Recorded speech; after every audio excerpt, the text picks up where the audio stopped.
Firefighter System, stationed here at Caroline Ladysmith Company 2. Today I'm driving the engine, and I'll take you for a tour of the engine and give you some of the high points of what we have and what we do with it. First things first, this is what we call a pump panel. So for all of you that think that you're never going to use those math and color identification skills that you learn in school, elementary school, we have to know all of that to use our pump panel, to make sure our hose lines are flowing at the proper rate, to make sure my firefighter friends don't get burned up in a fire. So we have to be able to do all of that on the fly. Next we have our passenger compartment. This is where the guys that are going to go into the fire sit. In these locations we have air packs.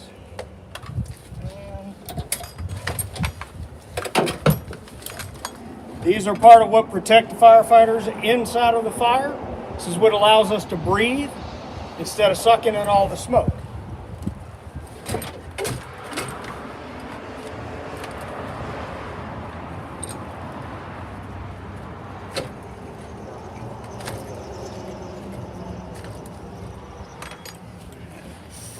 Next up the truck, we have the driver's seat. That's where I sit today.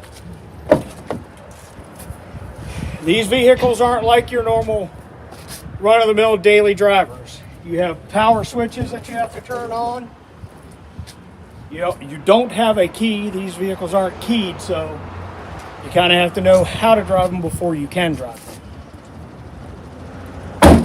And up front, we have a compartment that opens to where we can work on the engine, check the fluids, check belts, all that good stuff. Then around the other side of the truck, we have the first seat is the officer seat. So when we get on a fire scene or a vehicle accident scene, the gentleman or the person sitting here is the person that'll be running the scene, at least until one of the officers or the battalion commander gets on scene. And behind him is another firefighter seat. The opposite side of the pump panel, so we can get water in and out from here as well. Then all of these big compartments have tools that we use to save people's lives. Another short section of hose, saws, chainsaws, things of that nature, to cut holes in vehicles or houses, to get people out or to put a fire out. Extra air tanks, hand tools, and then what everybody wants to see, what everybody knows as the jaws of life. These are actually cutters that will cut your car apart. These are rams that we can use to push your dash up off of you, the steering wheel, what have you. And then these are what are called spreaders. They pick stuff up. So then back here we have more tools. And then up top we have what's called the hose bed. That's where all our big hose is. The short hoses that we actually use to fight fires are on the side of the truck above the pump panel. So next thing we'll do is we'll have my partner, Firefighter Monroe, will put on his turnout gear so y'all can see what we look like in gear when we're gonna come see you. So kind of walk you through it, let you see who he is, and then get him in full turnout gear so it's not quite as scary when you have to deal with us on scene. This is my partner, Firefighter Monroe. He's riding the officer seat on the engine today. So like I said, if we go to a fire or a vehicle accident, he's the one that'll be in charge. He'll be the one telling all the rest of us what we need to do to make things safe. Firefighter Monroe, say hello to everybody. Hello, everybody. Firefighter Monroe is going to put on his turnout gear for us so everybody can see that just because he has on all of the gear, he's not really scary. He's still the same person, but when he's got on all of his gear, he's there to help, and that allows him to do the best job to help everybody. Go ahead and put your bunker pants on for us, Mr. Monroe.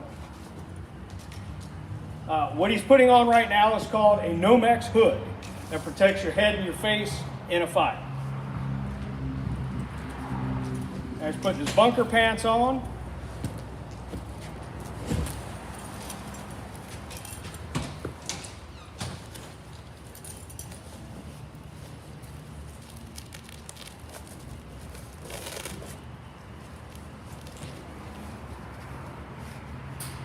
Okay, this is Firefighter Monroe with his bunker pants and his Nomex hood on.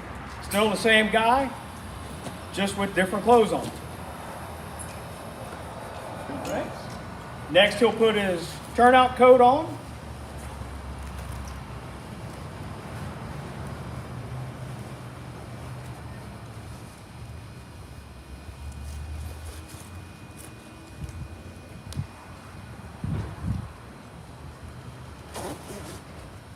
All right, still Firefighter Monroe, just with his turnout coat and bunker pants and Nomex hood on.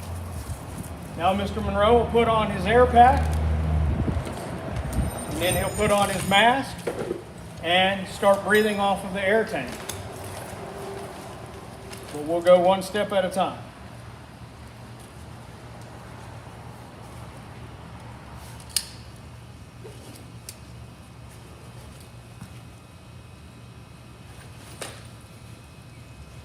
I'm going to turn around so they can see the air pack on you.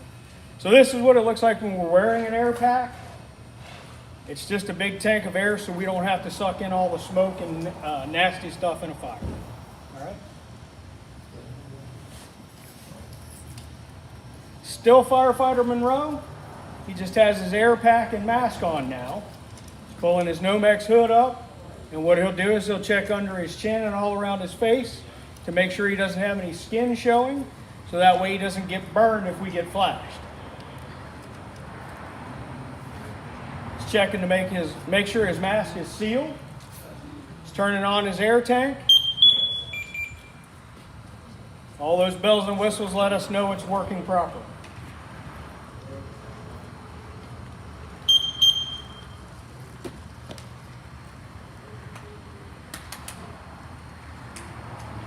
Still Firefighter Monroe. The only thing he's got left to do is start breathing air out of the tank. Now, our new air packs, you can hear us a lot better and we can talk a lot clearer, but we still don't necessarily sound like ourselves. This is still Firefighter Monroe. Still the same guy, still a nice guy, still there to help you. Go ahead and say hi again for us, Mr. Monroe. Hello, everybody. So, when you see us like this, just know we're there to help. Hello, everyone. My name is Philip Taylor. I've been a firefighter EMT with Caroline County Fire and Rescue for 4 years. Today, I'm going to show you one of our many medic units that we have in the county. This is the one that we run out of Station 2 here in Ladysmith. So if you'll step this way, I'll show you inside. These are the rear doors that we open up. Inside, we have our stretcher. I can show you how we deploy it, how we can pull the stretcher out. Take this lever right here, pull it in. It catches on that little hook right there. You pull this handle right here and the wheels will drop down.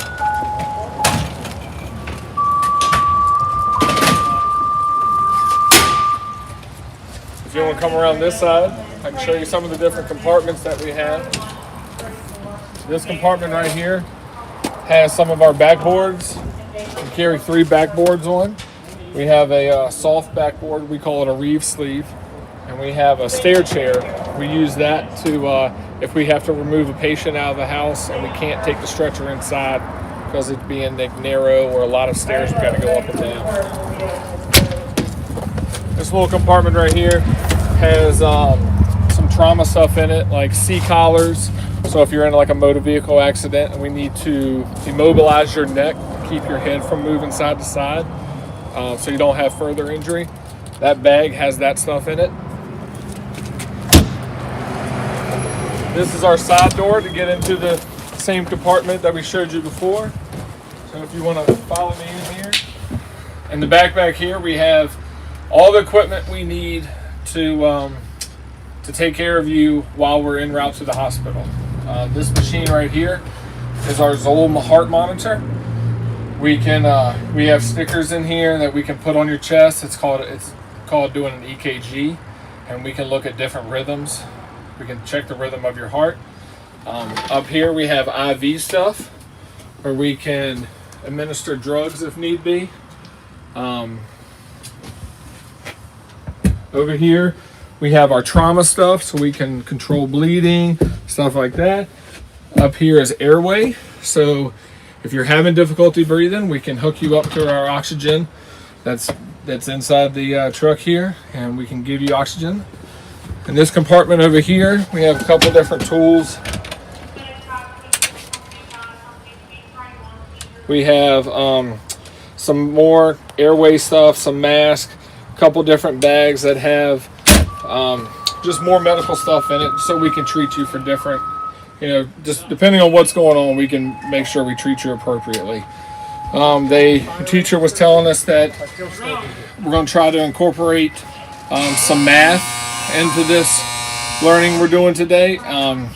We have to keep count on inventory, so we have numbers that we make sure we keep up with, so we're fully stocked, so we're not missing nothing. We also have to use math when we're administering certain types of drugs. The drugs we keep in this cabinet right here.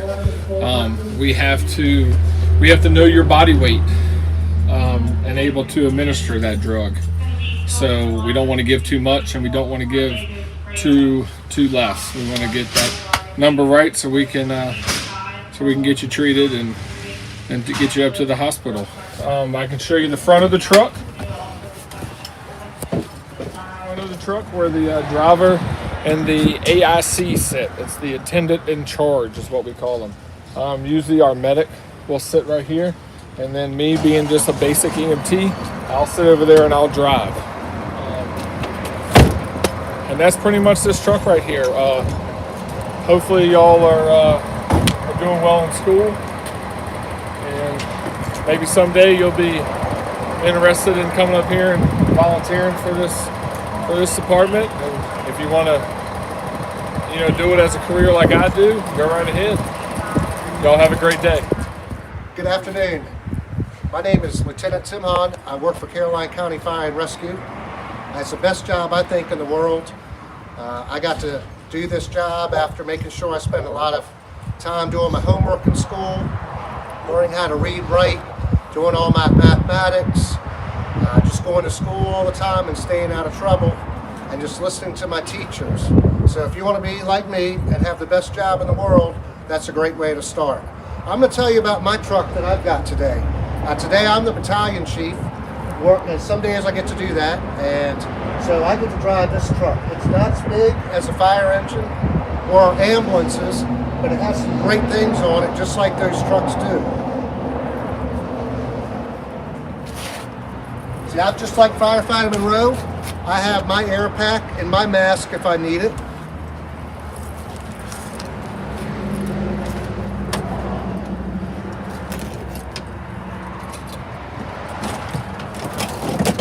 I have my air pack.